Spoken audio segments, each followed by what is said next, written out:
Facciamo un aggiornamento di calciomercato Inter perché la scorsa settimana non è successo granché, ma ovviamente perché stavano aspettando che tornassi io, che tornassi dalle ferie, ho smaltito anche qualche piccolo acciacco. Oggi ci siamo più forti che mai, amiche, amici, passione interisti, ben ritrovati. Mi siete mancati? Io di sicuro non vi sono mancato, visto che i nostri Simone e Romina, come al solito, hanno fatto un grandissimo lavoro tra mercato, approfondimenti mondiali e molto molto altro ancora. Tra l'altro stasera nel club di Passione Inter vi aspetto numerosi, dalle 22 in poi, come ogni lunedì, chiamata vocale dove potete parlare con me, con Simone, con Romina, con il nostro staff di mondiali, di mercato e non solo. Stanno arrivando anche delle grandi novità nel club, tra poco ve lo annunceremo, qui trovate il QR code da inquadrare, ma le novità noi ce le aspettiamo adesso innanzitutto dal mercato dell'Inter, che sono quelle che ci interessano maggiormente in questa fase, soprattutto perché vediamo il Real Madrid che sta continuando a spendere, preso anche Cucurella. Il Bayern Monaco che ha praticamente preso Saibari, che è l'attaccante marocchino che si è presentato al mondiale con questo grande gol subito al Brasile. Il Milan che addirittura al 15 giugno comincia a prendere l'allenatore. Vabbè, ci stava un po' la battuta, ma al di là delle battute, ecco, ci aspettiamo che anche l'Inter in questo contesto batta un colpo, perché è vero il riscatto di Akanji, è vero il riacquisto di Aleksandar Stankovic, però è un Inter che è più avanti delle altre italiane, delle rivali italiane nella programmazione, e quindi ci auguriamo che possa far valere questo vantaggio in fase di programmazione. Poi, certo, citavo Akanji, è anche vero che il mercato poi più avanti ti presenta delle opportunità, spesso come è stato Akanji l'anno scorso. Ci sono però delle esigenze che l'Inter deve risolvere e che, come ha annunciato anche Ausilio, vuole risolvere prima dell'inizio del ritiro estivo, dove Chivu vorrà avere un'Inter non completa magari, ma sicuramente molto vicina a quella che sarà l'Inter 26-27. Infatti in queste ore è previsto che Chivu incontri di nuovo l'Inter per intanto mettere nero su bianco il rinnovo del contratto, che poi verrà annunciato, e terminare gli ultimi dettagli burocratici per questo rinnovo fino al 2028, e poi fare un aggiornamento sul mercato, dove in questo momento la prima lacuna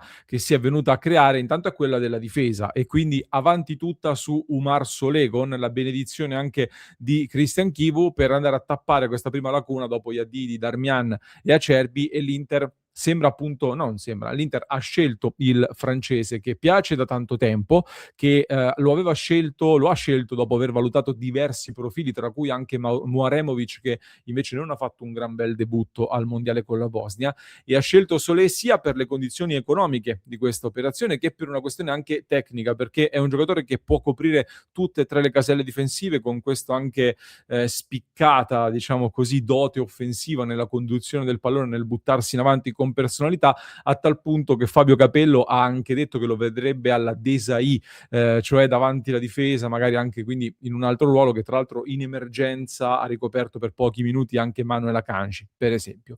In settimana sono previsti dei nuovi contatti quindi con l'Udinese per arrivare ad un accordo che dovrebbe essere attorno ai 25 milioni di euro, quindi la famosa cifra un po' standard dell'Octree, come l'abbiamo chiamato, con la moneta creata dal nostro Davide Casarano ai tempi.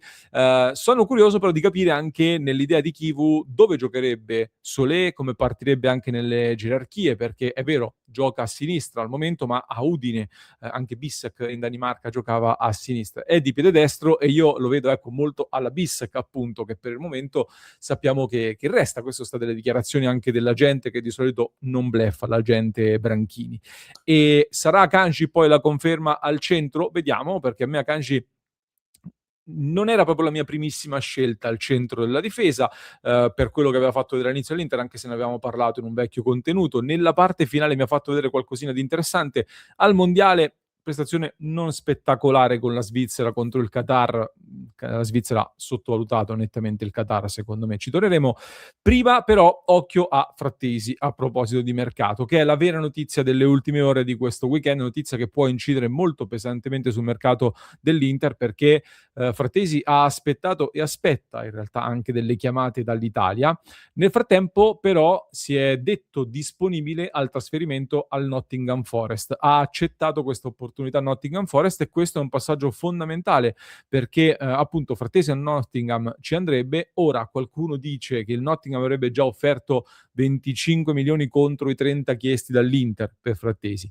A me risulta che l'offerta del Nottingham non sia ancora arrivata, anche perché se fosse arrivata un'offerta da 25 per un giocatore in uscita che viene valutato 30, con di mezzo un club di Premier League che ha anche una certa disponibilità, ecco, il tavolo della trattativa sarebbe già pronto, imbandito e tutto apparecchiato per trattare.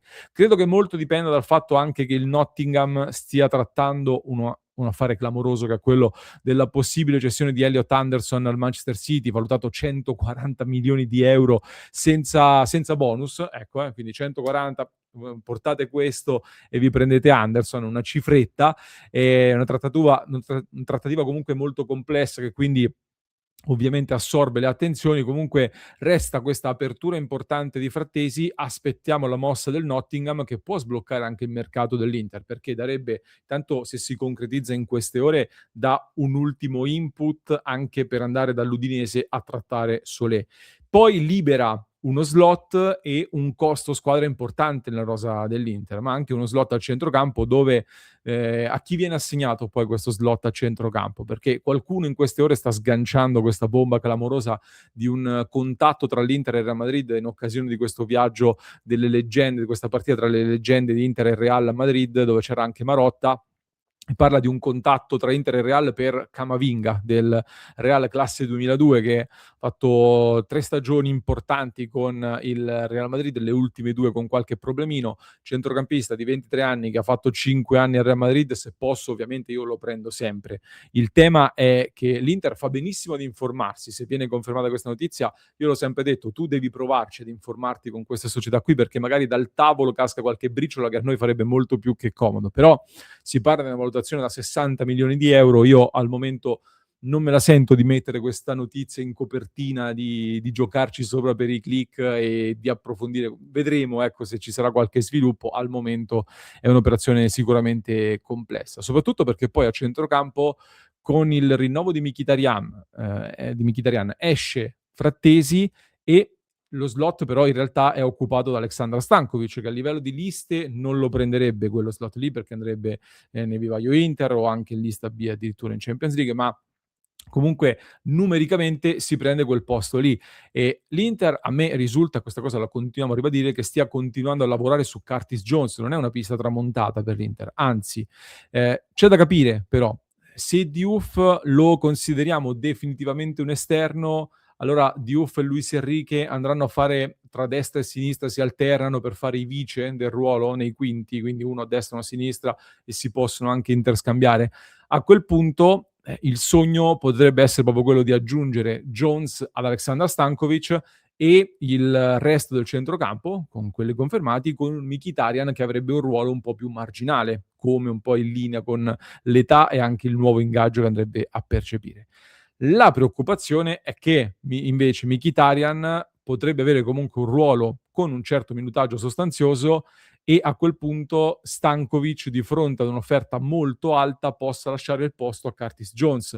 E se chiedi a me, l'ideale sarebbe chiaramente la prima soluzione, ovvero quella che Stankovic include anche Jones con un Mkhitaryan in un ruolo più di contorno. Io di Stankovic non me ne vorrei privare, e Jones per me è un calciatore perfetto per alzare il livello in Europa, anche con una squadra che avrebbe più giocatori. Va nella direzione, secondo me, di avere più giocatori che possono giocare dentro la pressione, più rifinitori per le punte e soprattutto più motore da mettere anche e soprattutto sulle fasce, dove dopo Dumfries serve però un titolare molto serio, con lo stesso Ausilio anche qui che ha ribadito che l'investimento fuori un titolare ne arriverà un altro di livello, e la tradizione degli ultimi anni degli esterni destri è una tradizione importante. Quindi aspettiamo di vedere cosa succede con Palestra.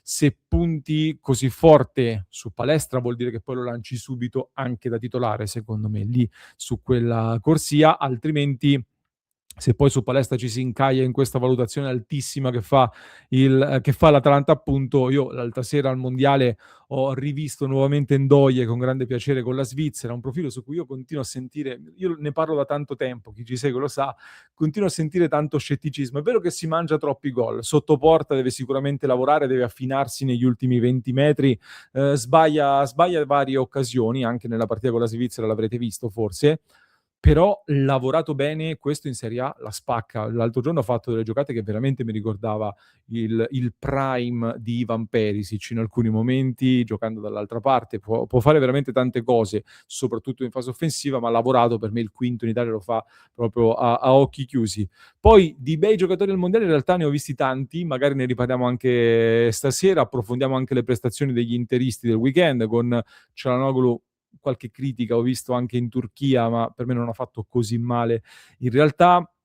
Bonni che ha debuttato con la Costa d'Avorio al mondiale, gli facciamo un grande in bocca al lupo. Costa d'Avorio da tenere d'occhio perché squadra di grandissimo valore, ne abbiamo parlato anche l'altro giorno, e tante cose interessanti. Comunque ne parliamo stasera. Fatemi sapere un po' la vostra sul mercato, se siete d'accordo con me con la valutazione del centrocampo Stankovic, Curtis Jones, degli esterni, se vi piace Ndoye oppure no. Mi raccomando, novità in arrivo, quindi sul fronte Solé, sul fronte Chivu, sul fronte anche centrocampo, con gli sviluppi con Frattesi che sbloccherebbe il mercato e libererebbe l'Inter di un giocatore che ha poco impatto a livello diciamo proprio di utilità nell'Inter, visto l'impiego che ha avuto l'anno scorso, ma a livello economico occupa uno slot molto importante che puoi andare ad ottimizzare con profili più utili sicuramente. Fatemi sapere che ne pensate.